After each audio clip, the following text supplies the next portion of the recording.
In 2014, we produced a sustainability training module for our employees. Sustainability has been important to our company for many years, and we know that we deliver our best work when the people we work with feel the same. So when our employees asked us if we would make this training available more widely to others we work alongside, we were pleased to be able to put together this video. The term sustainable development was first used in 1987 in a report for the World Commission on Environment and Development. The report defined it as development which meets the needs of current generations without compromising the ability of future generations to meet their own needs. So, it's about making the right decisions for the long term as well as the short term. It's a common misconception that it's only about the environment. In fact, it's a lot broader than that. Most experts talk about sustainability as being made up of three areas. These are social, economic, and environment. It's easy to see why all three areas are important if you think about it. Imagine living in an unspoiled environment, but where some people have limited opportunities or are discriminated against. Think of a village with a strong sense of community, but where there's no money for education or healthcare. Or a town where people can afford the finer things in life but suffer health problems from traffic emissions. None of these scenarios are sustainable.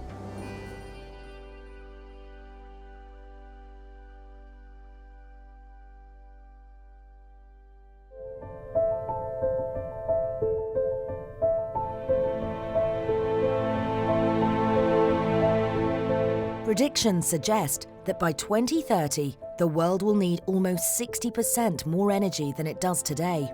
We depend on oil for 90% of our transport, food and other essentials. But current oil reserves will only last for another 40 years or so. It's this scarcity that is responsible in part for driving up energy prices. There's another problem with using oil for energy. To get energy from fossil fuels, you need to burn them. This releases carbon dioxide, CO2, and other heat-trapping greenhouse gases into the atmosphere, changing our climate, causing sea levels to rise, and resulting in more extreme weather. There is now more carbon dioxide in the atmosphere than ever before. If we act now, we can reduce this, but it's going to take many years before we see the benefits. Trees absorb carbon dioxide and harmful pollutants, so woods and forests are one of our greatest resources in the fight against climate change. Yet every year we lose around 150,000 square kilometres of tropical rainforest. That's equivalent to the size of England and Wales. The flora and fauna we share the planet with play a large part in keeping us alive, purifying water, fixing nitrogen, recycling waste, pollinating crops, even producing the oxygen we breathe. But it's estimated that around 12% of birds, 13% of the world's flowering plants, and a quarter of all mammals face the risk of extinction because of loss of habitat and changes to the climate. A third of the world's population has limited access to clean water. By 2025, this is expected to rise to 2/3, leading many experts to predict that water will soon become a precious commodity like gold or oil. Some even predict that wars could be fought over it in future. Let's hear more from Jonathan Porritt, sustainability campaigner, writer and broadcaster, and non-executive director for Willmott Dixon. This big world of sustainability can sound very disempowering. When people talk about disappearing forests, they talk about overfishing in the oceans. We talk about misusing all the world's resources, whether it's soil or water. We talk about massive pollution problems around the world. We talk about climate change, accelerating climate change as we put more and more of those greenhouse gases into the atmosphere. These things are really big, scary problems that we are addressing today, but we're not addressing them as purposefully as we need to. And all of that's against the backdrop too of a continuing increase in human numbers. At the end of every year, there are 80 million more people on this planet than there were at the start of this year. Now, happily, a lot of them keep getting richer every year because, after all, we want to eliminate poverty from the world if we possibly can. But that puts more pressure on resources. In turn, as people get richer, their average consumption increases all the time. By 2050, there'll be 9 billion people on this planet. So we have to make this story of sustainability work for all 9 billion people, not just for the lucky 1.5 billion, 2 billion people today. It goes without saying that everybody's got to play a part in dealing with that challenge. It's so big that nobody can be left out of that, whether it's governments, individual politicians, companies in the for-profit sector of our economy, non-governmental organizations, individual citizens, because after all, we all have a part to play still. So everybody now is realizing that this has to be a collective effort to find new ways of creating the wealth that we need without causing the damage we're doing today. And for me, it's been particularly interesting over the last 10, 15 years to see how more and more companies have stepped up to the plate and shown real leadership here on a whole host of different sustainability issues, sometimes environmental, sometimes social issues, sometimes the way they generate economic wealth. It's a very interesting track record now. And I think for us in Willmott Dixon, we're always tracking what's going on elsewhere in the sector.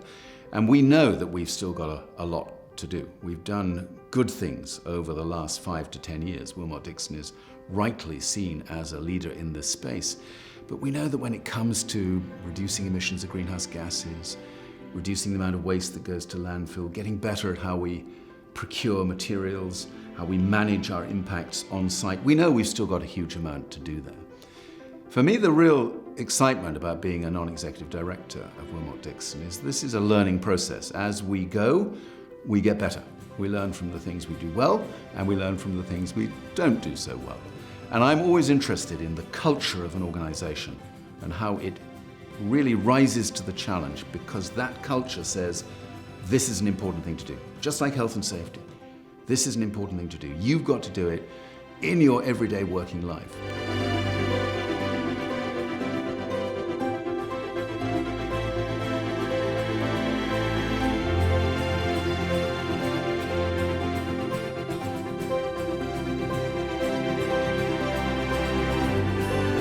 Sustainable development is something that has been a part of our culture and values for many years.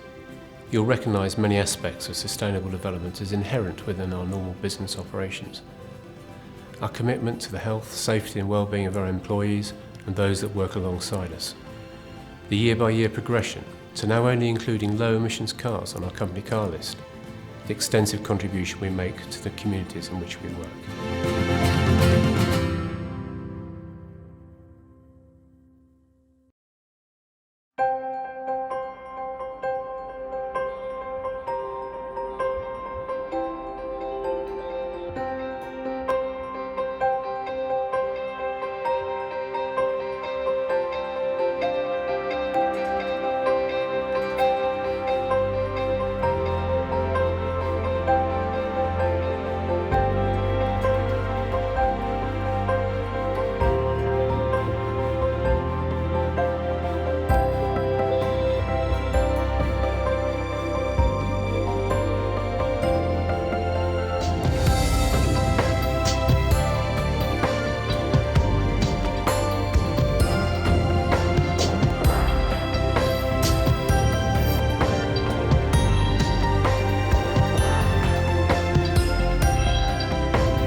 The Willmott Dixon Foundation plays a vital part in our sustainable development activities.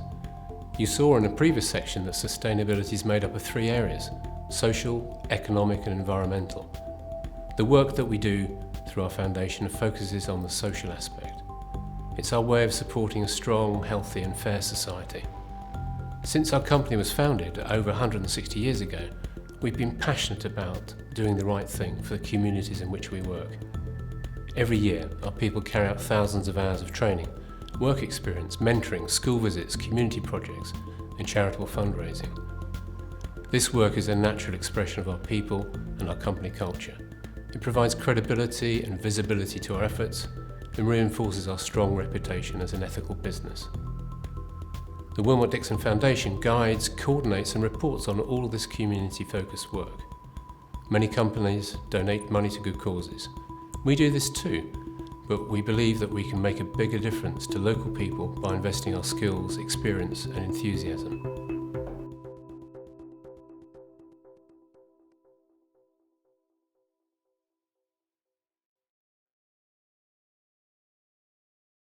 Whichever way you look at it, sustainability is the right course of action from an ethical and moral point of view.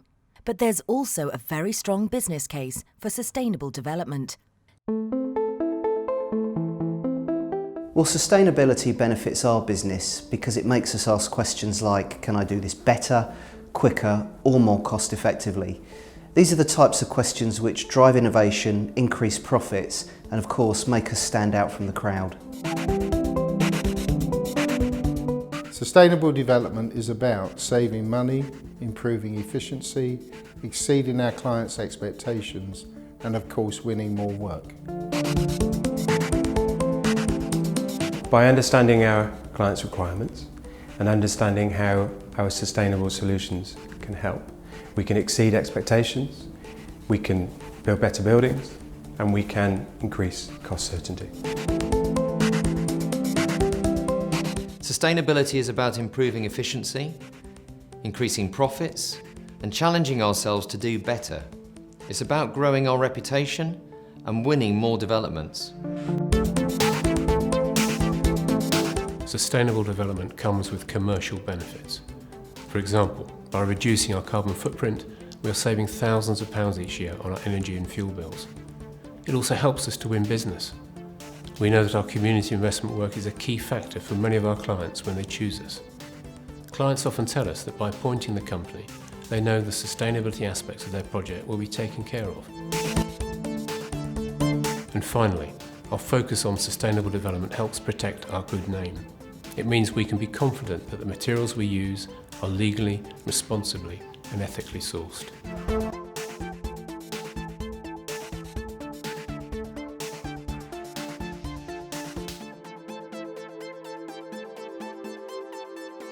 I hope the film gave you a flavour of what sustainable development means to us at Willmott Dixon and the ways in which we deliver it. You can find out more about our company and our approach to sustainability on our website. Thank you for watching.